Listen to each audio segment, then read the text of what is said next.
Okay, so good afternoon. Today I'm going to talk about how to start and run an NGO in Ghana. I'm going to talk about two things. The first part I'm going to talk about is the practical things that you would need to do if you intend to start an NGO. And the second part is the registration process you would have to go through if you are registering the NGO in Ghana. Now, number one, what is important to note is that when you intend to start an NGO, before you start an NGO, one of the first things that you need to do is to attempt to build a profile for the NGO. And this is done by engaging in some activities that you would like to implement when the NGO actually comes into being. So, for instance, if you have an NGO that is going to be into malaria, for example, or health in general, one of the first things that you would like to do as a practical step is for you to go to schools, for instance, and educate school children on malaria prevention. Now, when you do these activities, it helps you to build a profile for the NGO. What that means is that you would say that, okay, so your NGO has done these activities, you know. But the more reason why it is important to even do that is that when you start some level of activities, it helps to shape the objectives that you have about the NGO.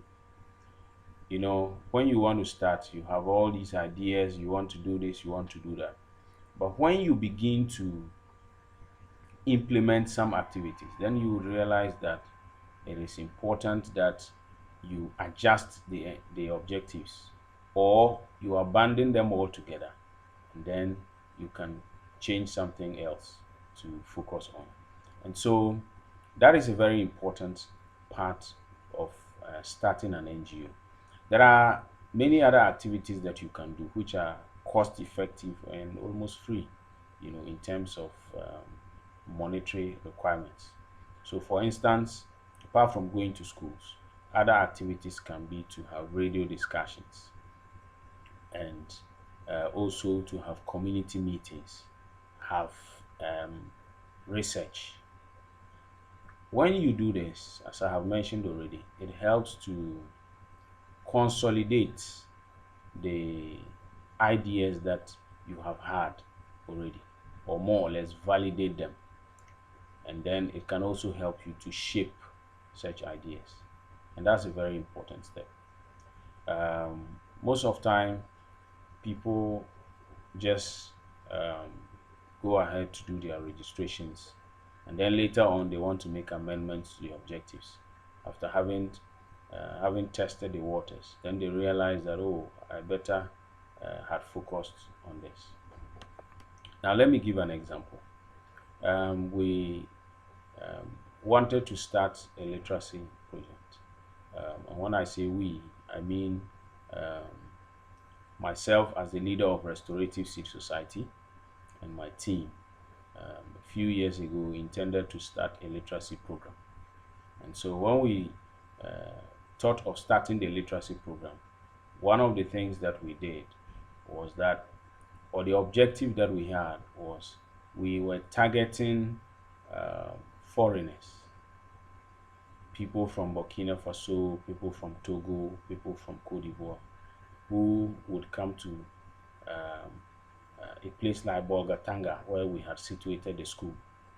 And so the idea was that these people will be our the main reason for starting the school. Yes, we started. We eventually got the local people rather interested, and so um, the objective that we had, the target audience that we had at the beginning, had changed drastically. Of course, later on we had some foreign students coming on board.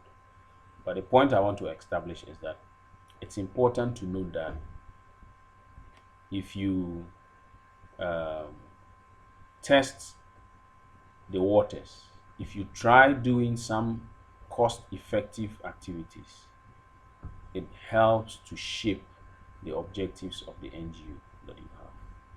And that is a very key practical advice I would like to give to anyone who wants to start an NGO in Ghana. In the next session, I'm going to talk about the registration process.